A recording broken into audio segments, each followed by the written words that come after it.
আজকে বাংলাদেশের জন্য, বাংলাদেশের প্রতিটি মানুষের জন্য গভীর শোকের একটা দিন।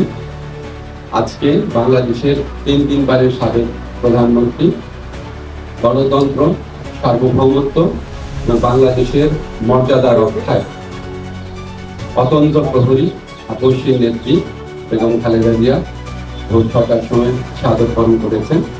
ইন্না লিল্লাহি ওয়া ইন্না ইলাইহি রাজিউন। গোটা জাতির মতো আজকে আমাদের সরকারে যারা আছেন আমরাও গভীরভাবে শোকাভিভূত। এই শোকের পরিবেশে আজকে বিশেষ আয়োজনে প্রধান উপদেষ্টার সভাপতিত্বে উপদেষ্টা পরিষদের একটা বিশেষ সভা অনুষ্ঠিত হয়েছে। সভার শুরুতে সাবেক প্রধানমন্ত্রী বেগম খালেদা জিয়ার মৃত্যুতে দাঁড়িয়ে 1 মিনিটের নীরবতা পালন করা হয় এবং তার আত্মার মাগফিরাত কামনা করে মোনাজাত করা হয়। মোনাজাত পরিচালনা করেন আমাদের ধর্মমন্ত্রী।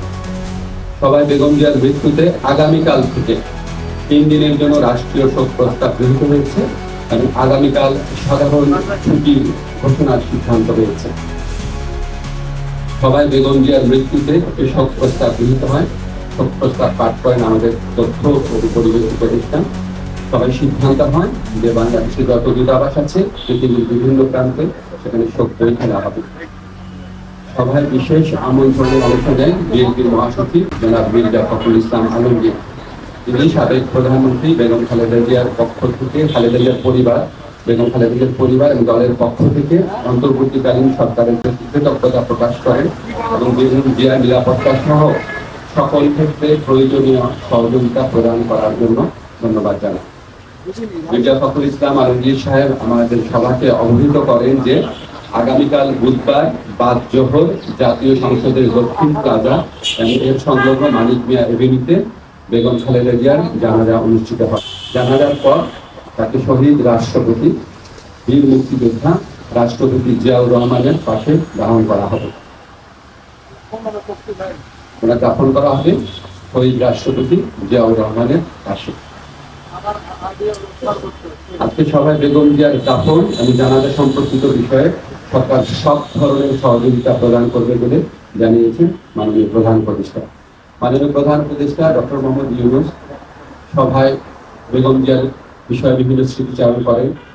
একটা কথা বলতেই হচ্ছে, যিনি আমাদেরকে মনে করিয়ে দেন শেষ যখন দেখা হয়েছিল বেগম জিয়া ওনার সাথে একান্তে অনেকক্ষণ কথা বলেছিল। সর্বদিন অনুষ্ঠিত হয়েছিল প্রোগ্রাম, সেখানে অত্যন্ত উৎফুল্ল ছিলেন, সবার সাথে কথা বলেছেন এবং উনি সেগুলি স্মৃতিচারণ করেছেন মাননীয় প্রধান উপদেষ্টা। এবং উনি এটা বারবার বলেছেন যে আজকে এরকম জাতির এই বিশেষ মুহূর্তে আমাদের বেগম খালেদা জিয়ার উপস্থিতি অনেক প্রয়োজন ছিল। ওটা জাতি ওনার জন্য দোয়া করেছে, আল্লাহর ইচ্ছা উনি করে গেছেন।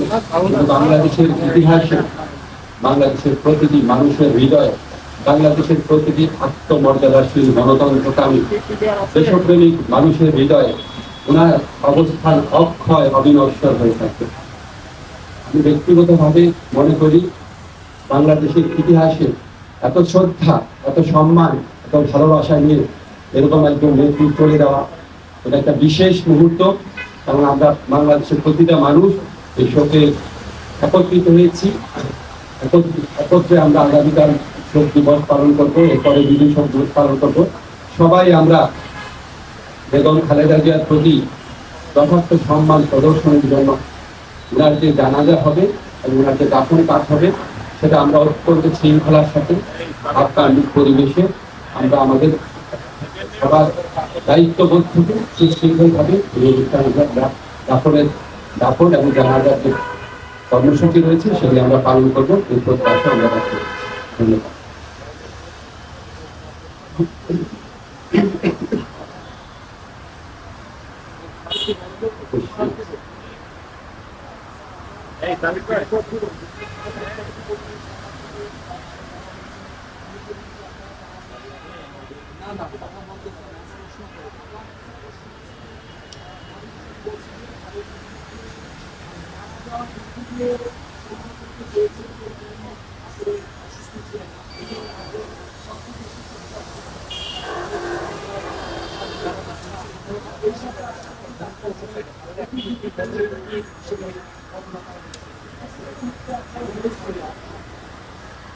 আপনি আগের সময় নির্দয় আচরণের কথা বললেন, ওনাকে একটা প্রহসনমূলক রায়ে ওনাকে জেলখানায় পাঠিয়ে অকথ্য নির্যাতন করা হয়েছে।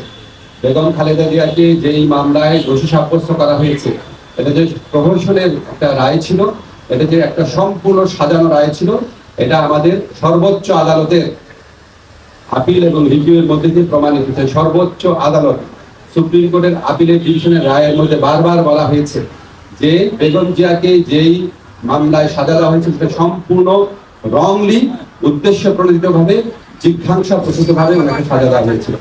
ওনাকে জেলখানায় বিভিন্ন সময় যেভাবে নির্যাতন করা হয়েছিল, ওনাকে আমরা হয়তো এত তাড়াতাড়ি হারাতাম না। আমি ব্যক্তিগতভাবে মনে করি বেগম জিয়ার এই মৃত্যুর পিছনে ফ্যাসিস্ট যে প্রধানমন্ত্রী ছিলেন শেখ হাসিনা এবং ওনার যে সরকার আছে, অবশ্যই তার দায় রয়েছে।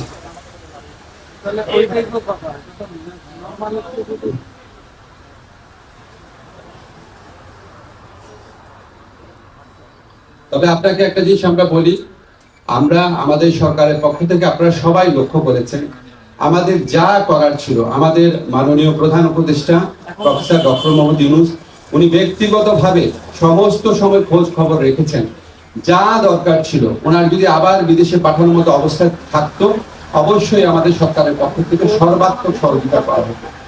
উনি ব্যক্তিগতভাবে এই জিনিসগুলোর খোঁজ খবর নিয়েছেন। আমাদের দুর্ভাগ্য, আমরা হয়তো বেগম খালেদা জিয়াকে বছর খানেক বা বছর দুয়েক আগে যদি আমরা হয়তো পেতাম, হয়তো আমাদের পক্ষে কিছু একটা করা সম্ভব ছিল। আল্লাহর ইচ্ছা উনি চলে গেছেন। তবে আমাদের জন্য সবচেয়ে বড় আনন্দের ব্যাপার হচ্ছে উনি সারা দেশের মানুষের সম্মান, শ্রদ্ধা এবং ভালোবাসা নিয়ে বিদায় নিয়েছে। আমি জাস্ট মাইকেই বলে দিচ্ছি, কালকে মাননীয় প্রধান উপদেষ্টার নির্দেশ ক্রমে আগামীকাল জানাজা এবং দাফন অনুষ্ঠান সার্বিকভাবে কোঅর্ডিনেশন করার জন্য 12:30টার সময় এখনই আমরা স্বরাষ্ট্র মন্ত্রণালয়ে বসছি। এছাড়াও বিভিন্নভাবে কোঅর্ডিনেট করা হচ্ছে। আমরা চাই এই আগামীকালের যে জানাজা এবং দাফন, এটা যেন সুশৃঙ্খলভাবে অনুষ্ঠিত হয়। আপনারা সবাই সহযোগিতা করবেন।